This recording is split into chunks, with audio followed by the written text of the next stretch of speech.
Assalamualaikum warahmatullahi wabarakatuh.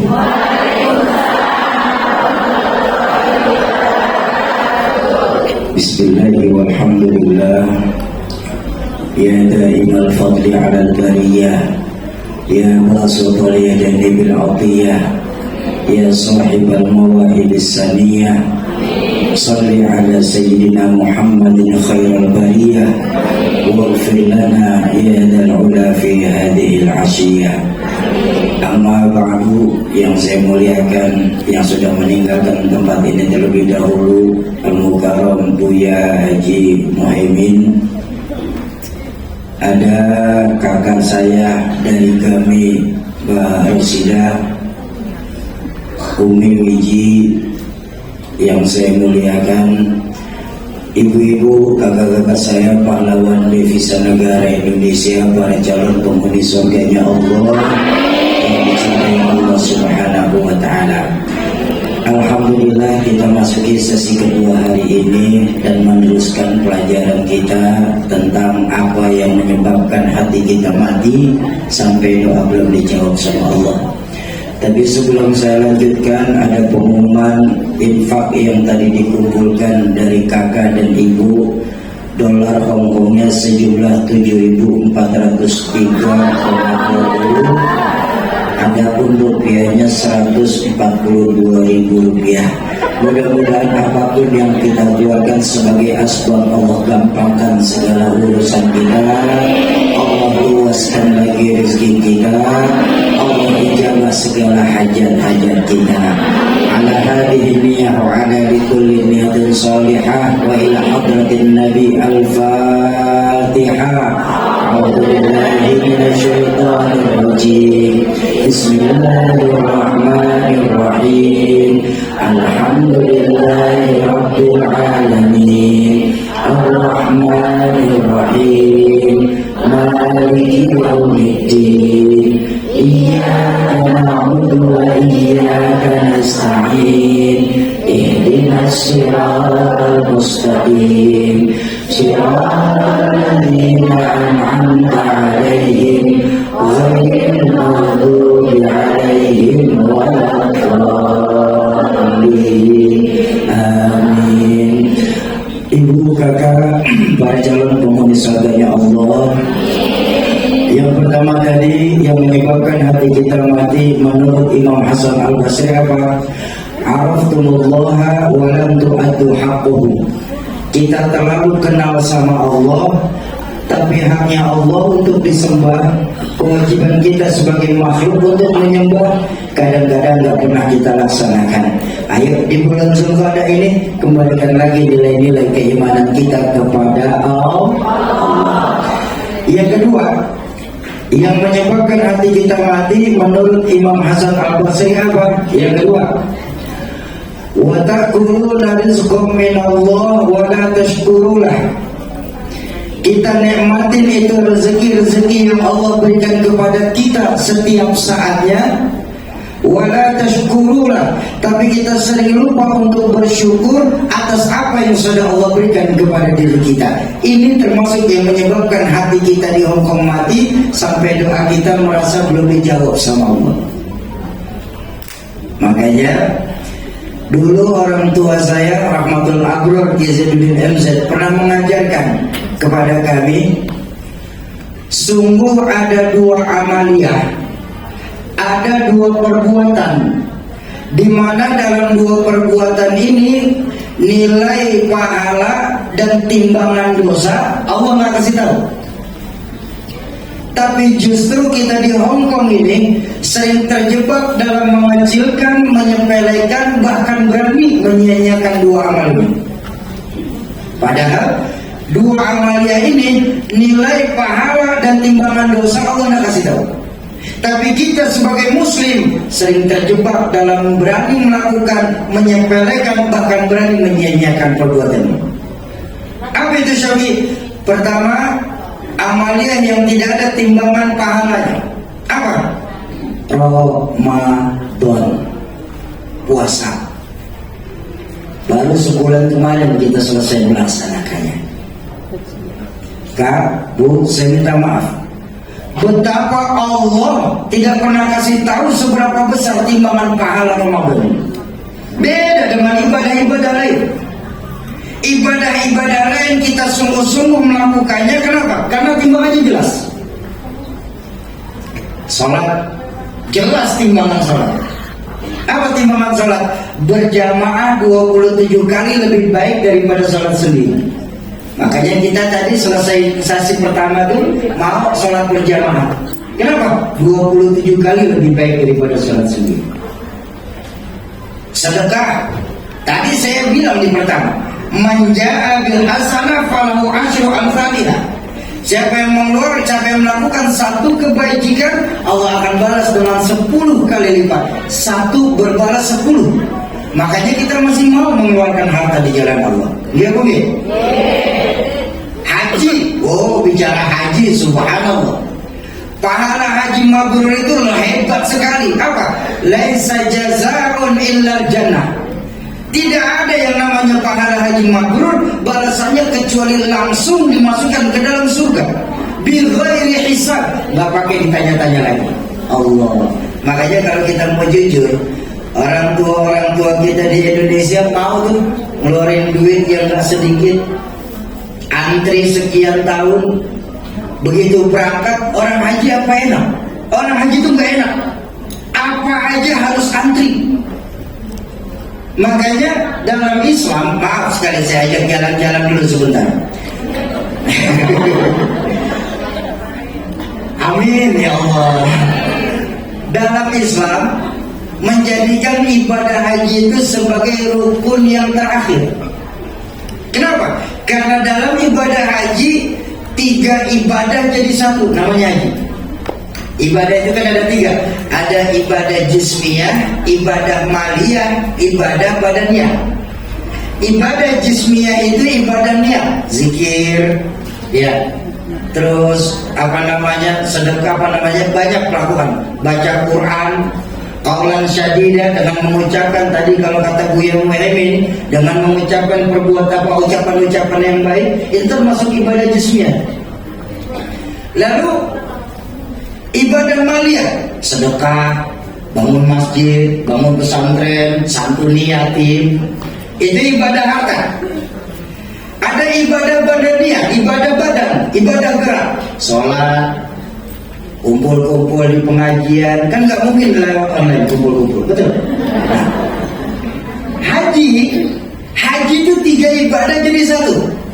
Niat mesti ngucap, harta mesti keluar, badan mesti gerak. Betul nggak betul?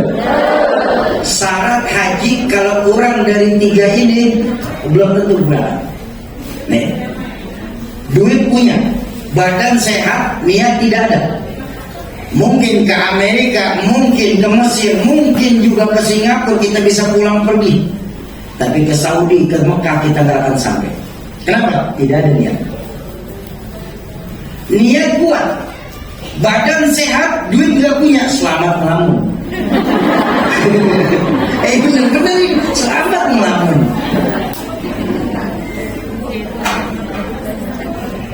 Duit punya, badan sehat, duit punya, niat kuat, badan sakit, belum tentu juga kita bisa nyampe. Bahkan 2025 nanti saya dapat bocoran, Kementerian Agama itu sudah mulai bikin peraturan yang berusia 70 tahun ke atas hanya bisa berangkat sebanyak 30% saja. Nah, haji 3-3-nya.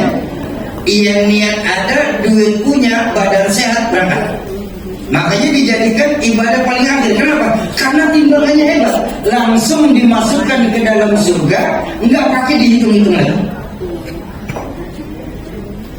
Tapi ketika bertemu dengan puasa, dengan Ramadan, betapa Allah tidak memberitahukan seberapa besar pahala puasanya. Dalam Al-Quran, dalam hadis qudsi, Allah hanya mengingatkan asyamu li wa ana azibi. Puasa itu untukku dan aku yang akan membalasnya.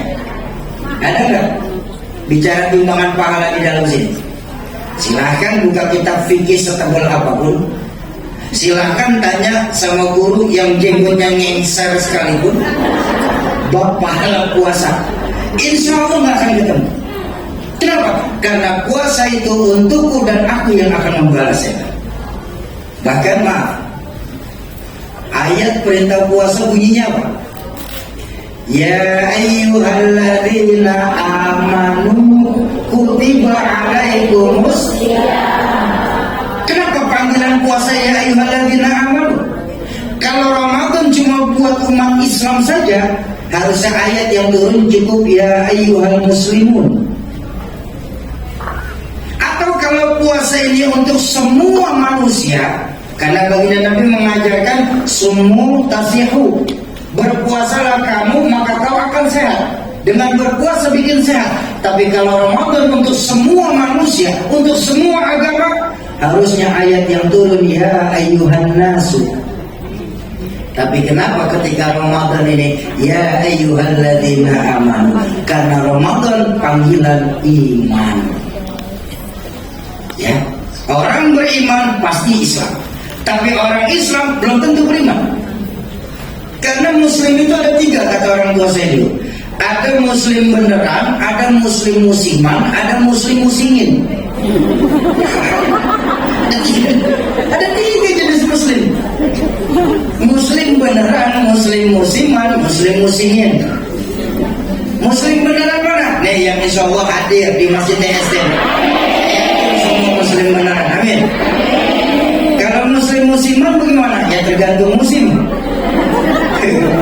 Waktunya maulid, datang maulid. Waktunya Muharram, ikut santunan. Entar nyepi, ikut matiin lampu. Desember Natal, ikut pakai topi Santa. Tergantung musimnya. Makanya Muslim musiman kalau tumbuhan namanya toge. Bener ini, tahu toge? Masih ingat toge? Toge itu tumbuhan yang dimana saja mau ikut campur urusan. Namanya ada. Di gado-gado ikut, di bakso nyemplung, sampai di gorengan nongol. Makanya toge nggak ada yang lurus, bengkok semua tadi.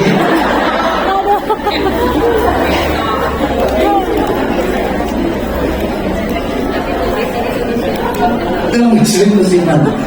Lah kalau Muslim musimin bagaimana? Ngaku Islam.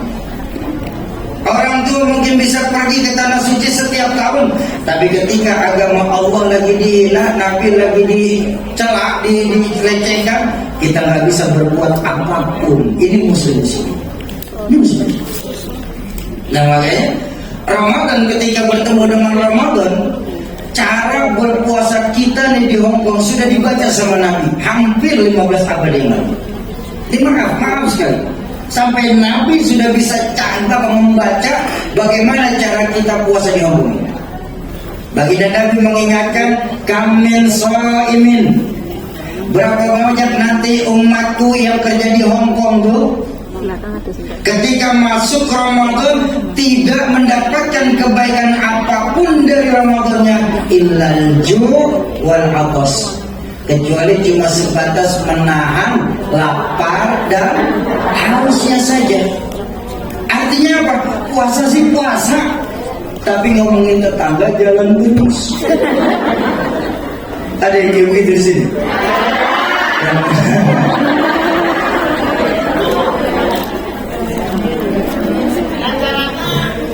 Nah, makanya sekarang baru mungkin ada beberapa dari kita baru mengetahui. Makanya walaupun Ramadan sudah terlewat, tapi kita berharap Allah kasih panjang umur kita bertemu dengan Ramadan. Ya, kenapa? Kalau Allah kasih kita bertemu dengan Ramadan yang akan datang, jadikan Ramadan esok sebagai dua perkara dalam kehidupan kita. Insya Allah. Apa itu Soki? Pertama, ya. Pertama, kalau Allah kasih ketemu kita Ramadan yang akan datang, pertama, jadikan Ramadan esok sebagai Ramadan terbaik yang kita lakukan. Kok begitu? Karena pahalanya Allah nggak kasih tahu di dalamnya. Ini kan saya minta maaf, banyak dari kita menjadikan Ramadan itu masih sebatas pertandingan. Coba, tahu kan pada pertandingan kan ya? Kakak itu tahu kan pertandingan? Minimal pertandingan 3 babak. Babak penyisihan, babak semifinal, dan babak final. Kita jadi Ramadan masih gini. Awal Ramadan disebut 10 hari pertama Ramadan babak penyisihan. Ya namanya babak penyisihan, semua tim turun ke lapangan ikut main. Nggak bisa main pun boleh ikut main. Kenapa? Babak penyisihan. Makanya apalagi kita lihat tinggal di Indonesia, 10 hari pertama Ramadan di Indonesia masjid full house, nggak kuat tampung jamaah. Betul nggak betul? Kenapa? Babak penyisihan. Begitu masuk 10 hari kedua, babak semifinal. Ya namanya semifinal, tim sudah mulai ada yang gugur. Makanya 10 hari kedua masjid-masjid mulai mengalami kemajuan. Salatnya makin maju. Nah yang prihatin ketika minggu ketiga Ramadan, saya babak final. Ya namanya babak final, banyak masjid-masjid ini imam doang berdua sama karpet. Yang azan dia, yang qomat dia, yang imam dia, yang mati lampu masih dia. Imam burongan. Nah makanya saya bilang tadi, baginda Nabi pernah mengingatkan kepada kita, Ar-Rajab syahrullah wa Sya'ban syahri wa Ramadan syahrul umat. Rajab itu bulannya Allah. Saya bilang tadi kan awal, dari 12 bulan Allah memiliki 4 bulan istimewa, salah satunya Rajab. Di mana keistimewaan Rajab ini, pahala dilipat gandakan, dosa pun ditambah. Wa Sya'ban syahri, Sya'ban itu bulanku kata baginda Nabi. Makanya kita Ahlus Sunnah wal Jamaah sepakat, amalia yang paling baik dilakukan di bulan Sya'ban itu memperbanyak sholawat. Ini kita kembali, sholawat di Rabiul Awal. Rabiul Awal itu bukan bulan sholawat. Sholawat itu di bulan kesukaan Nabi itu di bulan Sya'ban. Kenapa? Karena di bulan Sya'ban ada satu peristiwa yang amat sangat luar biasa untuk Nabi buat kita umat Islam. Peristiwa Isra dan Mi'raj. Makanya dicenengin bulan Sya'ban ini. Salah kita nih dalam beramal, kita lebih banyak salahnya. Kita malah memperbanyak sholawat itu di bulan Rabiul Awal. Padahal Rabiul Awal ijtima ulama, jumhur ulama mengajarkan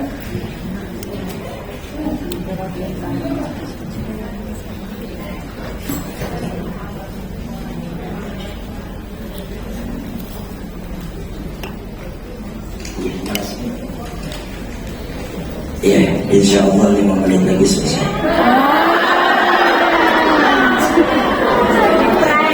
Nah, sampai jam berapa kita ngaji nih? Jam 5. Sanggup? Kuat? Saya enggak. Yang sanggup terus. Saya pulang ke Patterson.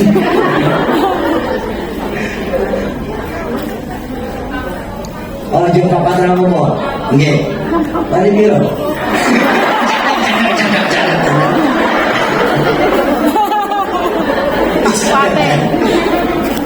Oh iya. Nah, makanya ulama itu sepakat, amalia yang paling baik itu di bulan Sya'ban memperbanyak sholawat, karena bulan dicintainya Nabi. Nah, ulama-ulama kita di Indonesia cerdas. Daripada di Sya'ban cuma memperbanyak sholawat, lebih baik sekalian bikin haul. Ya kan? Majelis haul kan ada semuanya. Makanya di Jawa, terutama di Jawa, bulan Sya'ban tadi disebut bulan apa? Bulan arwah, bulan ruah. Kenapa? Saat itu kita memperbanyak sholawat, sekaligus mengirimkan hadiah sholawat buat orang tua kita yang sudah meninggal. Wa Ramadan syahrul ummati. Ramadan itu bulan buat umatku kata baginda Nabi. Apa sih keistimewaan Ramadan ini? Oh, Farkam. Oke. Thank you, sir. Timbang thank you doang, apa sih? Yang maksud itu yang saya bisa. Oke. Nah, makanya apa sih keistimewaan Ramadan sehingga saya berpesan untuk diri saya pribadi, jadikan Ramadan sebagai Ramadan terbaik?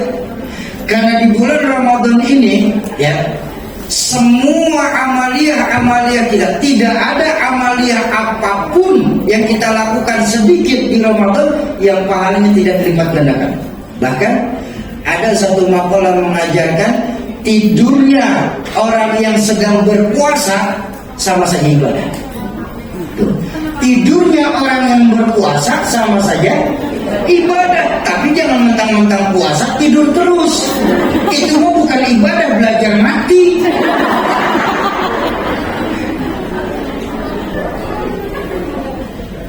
Memang apa keistimewaan Ramadan sehingga kita harus jadikan bulan yang terbaik?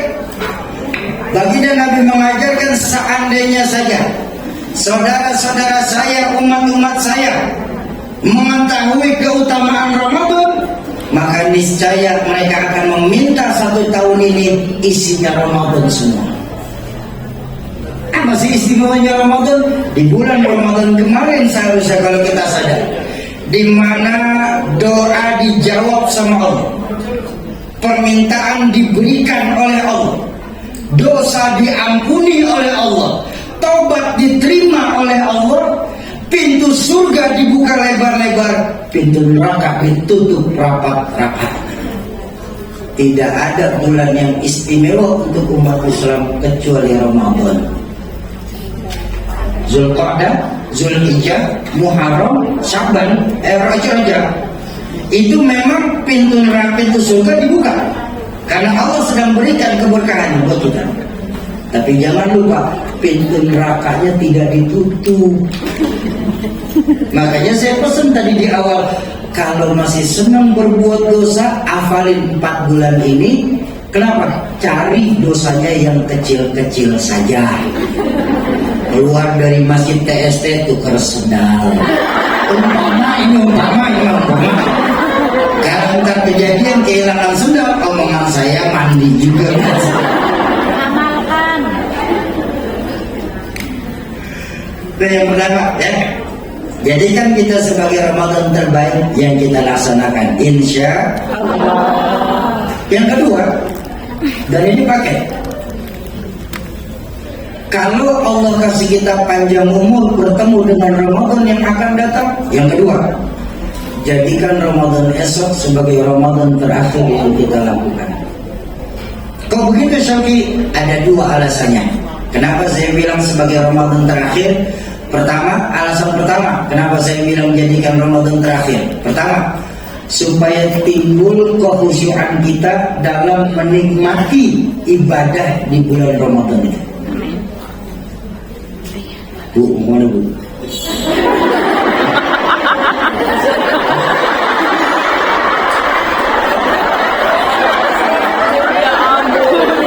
Barang-barang bukan. Ya, silakan.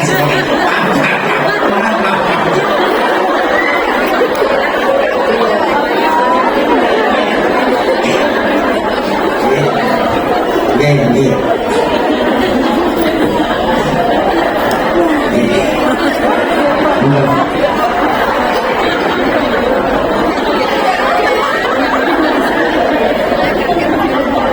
Kaget ya.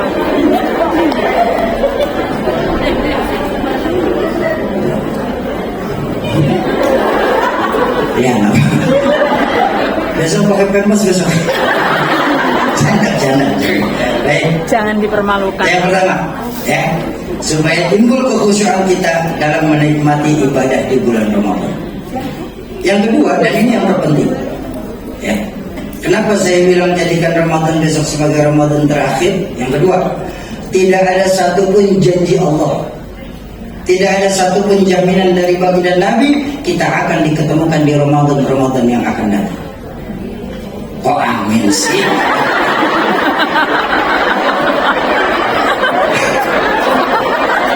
Salah dengar.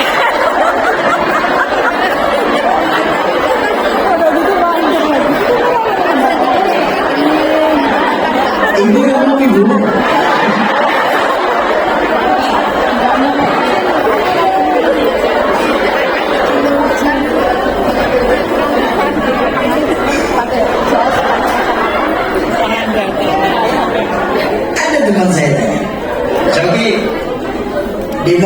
lama kita selalu minta supaya bertemu di Ramadan yang akan datang. Lagi Ramadan terus pasti datang setiap tahun. Memang Ramadan akan selalu hadir ke dunia ini setiap tahunnya sampai nanti hari kiamat.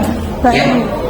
Tapi saya bilang tadi, tidak ada satupun janji Allah, tidak ada satupun jaminan dari baginda Nabi kita masih bertemu dengan Ramadan yang datang. Jangan lupa, Imam Hasan Al-Basri pernah mengingatkan dalam satu riwayat lain, sesungguhnya, kata Imam Hasan Al-Basri ini, sesungguhnya hakikat hidup kita di dunia ini tidak pernah lebih dari 3 hari. Berapapun usia kita sekarang, umur kita tidak lebih dari 3 hari. Yaumul ams, yaumul ghad, wa yaumul ad. Tuh, cuma sebentar. Hari kemarin, hari esok, dan hari ini. Berapapun umur kita, nggak lebih dari 3 hari. Betul nggak betul? Hari kemarin sesuatu yang sudah lampau dan nggak akan pernah mau bisa kita ulang. Betapapun kita ingin mengulang masalah, tapi nggak akan. Sayang. Bu, mungkin saja aku lagi, mungkin saja 20-30 tahun lawas, laki-laki mana yang gak kelepek-kelepek saat ibu tersembunyi? Subhanallah. Ya walaupun saya percaya sekarang juga laki-laki masih kelepek-kelepek kalau ibu senyum, cuma langsung mati.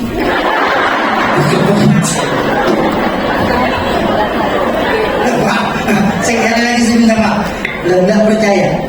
Nanti pulang silakan ibu-ibu saya berkaca. Ada cermin kan? Nanti pulang silakan bercermin.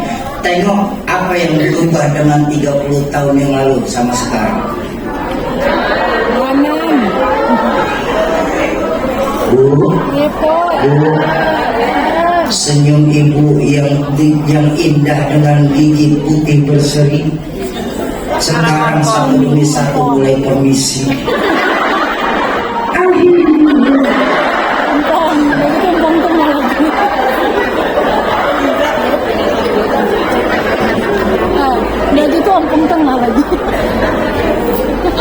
Rambut ibu yang dibanggakan hitam melebat 30 tahun yang lalu, sekarang sedikit demi sedikit mulai memutih. Betul? Kulit yang tadinya kencang dan merona sekarang sudah susah diatur. Ditarik kanan yang kiri naik, ditarik kiri yang kiri turun. Susah kulit diajak kerjasama. Apa yang mau dibanggakan dari masa lalu? Masa lalu tinggal cerita dan gak akan pernah bisa kita ulang. Yaumul ghad, hari esok, Allahu Akbar. Apa yang bisa kita banggakan dari hari esok? Hari esok sesuatu yang misteri dan kita nggak akan pernah tahu bisakah kita berjumpa dengan mentari esok hari. Betul betul. Jangan bicara matahari esok kelamaan, baru jam 3. Iya. Kalau kakak dan ibu ada yang berani menjamin dirinya siang ini 2 jam ke depan masih hidup, angkat tangan. Ada apa enggak? Lalu kenapa masih nunggu esok? Makanya saya bilang, kita bersyukur sebagai muslim nih. Kita bersyukur sebagai muslim nih. Malaikat maut dalam mencabut nyawa tidak berdasarkan abjad. Betul betul. Kalau pakai abjad malaikat maut mencabut, mungkin kita udah nunggu bisa memperbanyak amal. Tahun ini yang mati A, tahun berikutnya B, tahun depannya C, lalu D, lalu E, saya S. Masih lama. Maaf, abah saya Z, Bu. Berangkat dulu, Pak.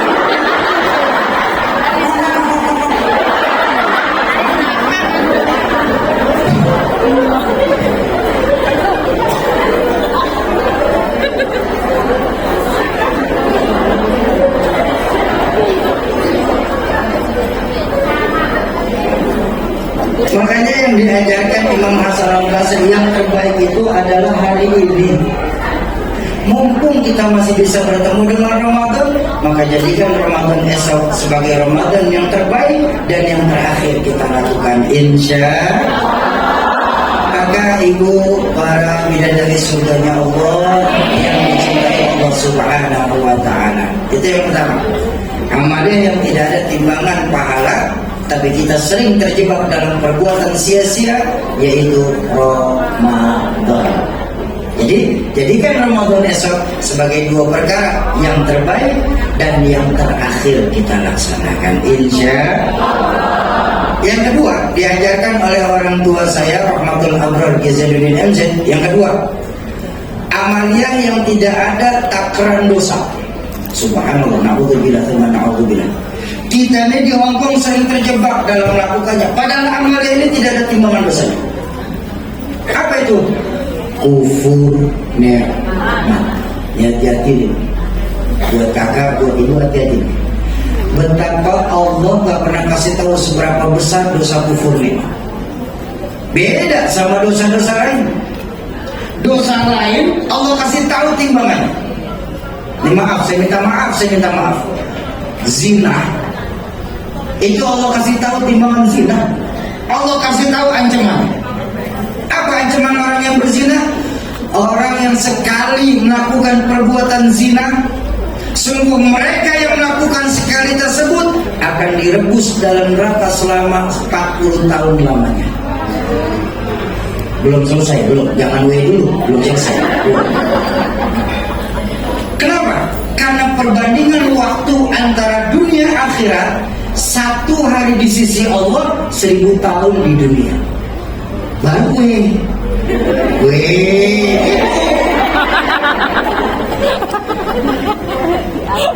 jadi enak hitungnya tuh. 1 kali 360 dikali 40 dikali 1000. Itu yang baru sekali. Kalau yang langganan itu aja sendiri, jelas tuh. Makanya kita sebagai muslim masih rada-rada takut untuk zina. Rada-rada. Kenapa? Karena timbangannya jelas. Riba, jelas timbangan riba. Menggunjing sesama saudara muslim, jelas timbangannya. Apa? Dalam Al-Quran ditamsilkan orang yang senang menggunjing sesama saudara muslimnya, mereka laksana memakan bangkai saudaranya sendiri. Allah Akbar. Ibu, dalam Islam, dalam fikih, jangan kita makan bangkai manusia. Makan bangkai hewan saja, kalau tidak bersifat darurat, haram. Betul atau betul? Kecuali bangkai laut. Semua yang berasal dari laut halal. Ada 2 yang gak boleh, karang sama kapal. Itu gak boleh juga. Pasir Iya, keras. Kalau seneng mah silakan makan aja, gak apa-apa. Cuma kan kriuk itu. nah, makanya paham kan definisi bangkai itu? Hewan yang sudah mati kita konsumsi, itu bangkai teman. Hewan yang sudah mati, saya pengen tahu nih, mohon maaf, sedalam apa pengetahuan kakak ibu saya ini di Hongkong tentang fikih? Bu, halal mana, haram mana? Halal mana, haram mana? Ayam mati dipotong sama ayam mati terpotong. Ya, halal mana, haram mana? Ayam mati dipotong atau ayam mati terpotong? Salah. Dua-duanya haram. Karena ayam mati. Iya, ayam mati dipotong haram. Ya, ayam hidup dipotong.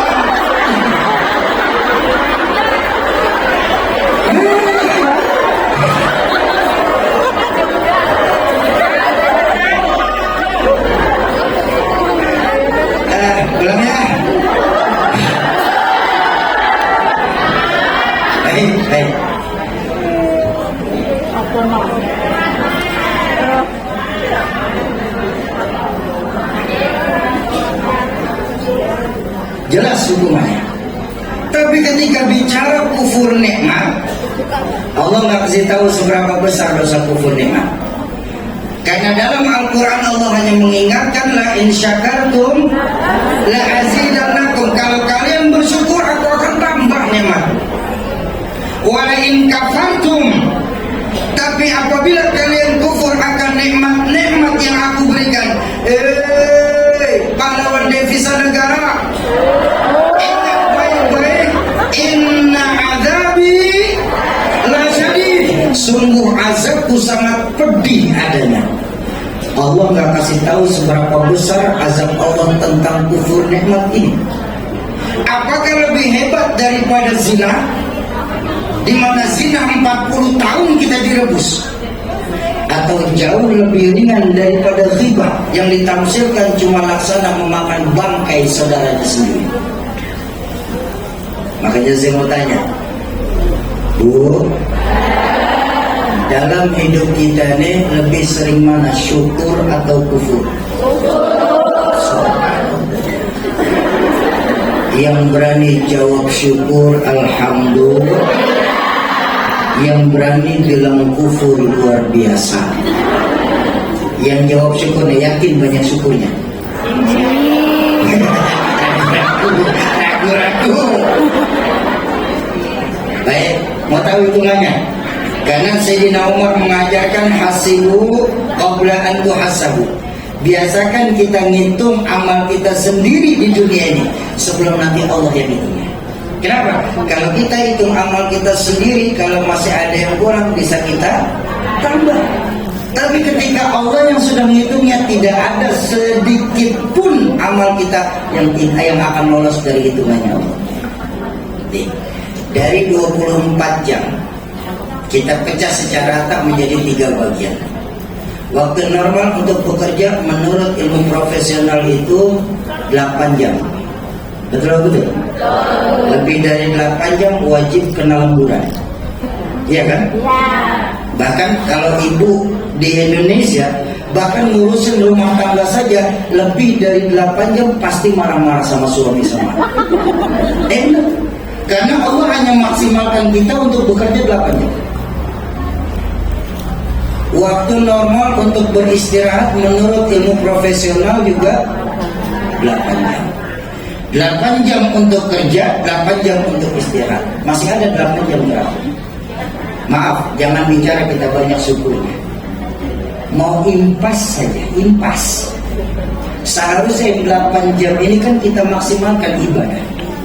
Saya tanya, berapa banyak dari 8 jam ini kita maksimalkan buat ibadah?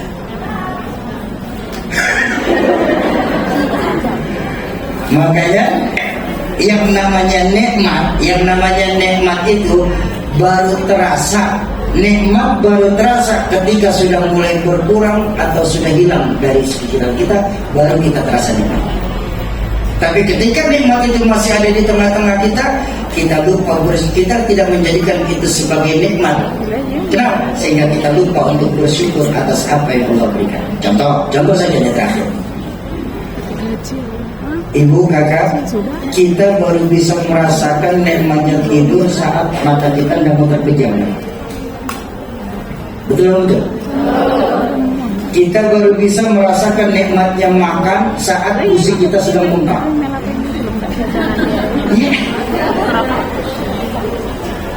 Kita baru bisa merasakan nikmatnya bernafas ketika hidung kita sedang flu atau sudah ditutup sama masker.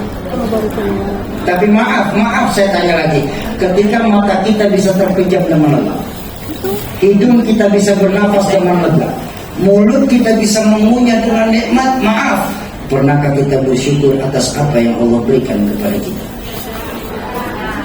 Yakin banyak syukurnya.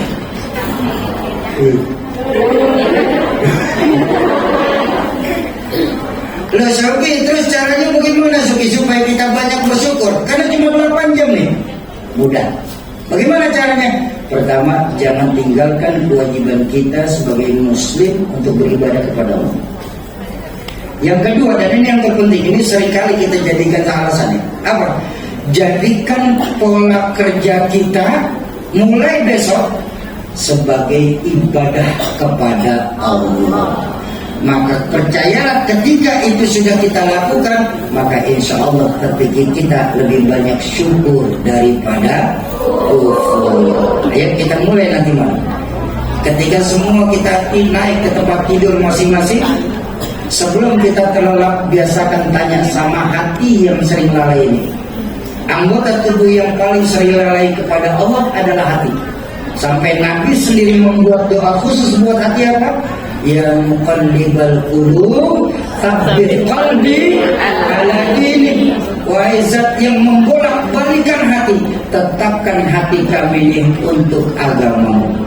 Biasakan sebelum kita terlelap, kita tanya dulu kepada hati kita. Bagaimana nanyanya Sogi? Cukup tanya, wahai hati yang sering lalai, hari ini lebih banyak manakah syukur sayakah atau kufur sayakah? Kenapa? Karena kufur nikmat merupakan salah satu dosa yang Allah nggak kasih tahu timbangan dosanya. Nah, kesimpulan pengajian kita mulai dari tadi jam 11 sampai sekarang jam setengah 4 kurang. Kesimpulan, ayo di bulan Asyurul Hurum ini, di bulan Zulqa'dah ini, di bulannya Allah ini, kita kembalikan lagi nilai-nilai keimanan kita kepada Allah dengan beribadah yang sungguh-sungguh. Karena baginda Nabi sendiri mengajarkan, bekerjalah untuk duniamu seolah-olah kau hidup selamanya. Tapi bekerjalah kalian untuk akhiratmu seolah-olah kau akan mati esok. Jangan dibalik nih. Lagi kerja ingat mati, lemas mulu. Ya. Bekerjalah kita untuk dunia seolah-olah kita hidup selamanya. Tapi bekerjalah kita untuk akhirat, ibadahlah kita untuk akhirat, supaya timbul kekhusyuan kita dalam melakukan ibadah itu sendiri. Kenapa? Intan paling mahal, mutiara paling berharga, nilai-nilai iman. Jaga baik-baik iman kita, tapi tolong wariskan iman bab ibu-ibu kakak saya kepada anak keturunannya nanti. Islam bukan agama warisan, saya setuju, tapi iman wajib diwariskan. Tanamkan kepada anak-anak kita. Nah, zaman boleh berganti, tapi keyakinan jangan sampai mati. Masa silahkan berubah, tapi akidah jangan sampai goyah. Kenapa? Untuk iman kita hidup. Dengan iman saat ini kita berjuang, dan dalam iman nanti kita akan kembali ke hadirat Allah Subhanahu wa Ta'ala. Yang kedua, ya, ayo kita perbanyak lagi rasa syukur kita kepada Allah. Ini kelihatan sepele, tapi sangat penting di hadapan Allah. Ya, bahkan dalam satu riwayat hadis qudsi, baginda Nabi bersabda, Allah berfirman dalam hadis qudsi, "Man lam yashkur ala na'mai wa la yasbir ala balai." Barang siapa yang tidak pernah bersyukur dan tidak pernah bersabar, ini dua dia, tidak bersyukur dan tidak bersabar. Apa ancaman Allah? Falyakhruj min tahtis samai. Silakan kalian keluar dari kolam lampu. Keluar kalian. Waliyatlub rabban siwaya. Cari Tuhan selain aku. Ya. Nah, makanya amalia yang terbaik di bulan Zulqa'dah ini diajarkan oleh ulama-ulama memperbanyak istighfar. Ya, kita banyakin istighfar. Mau berapa kali pun. Baginda Nabi yang dosa sudah jelas dapat ampunan dari Allah, beliau istighfar sehari itu 100 kali. Wa fi riwayatin, riwayat yang mencatat sampai marah 70 kali sedikitnya.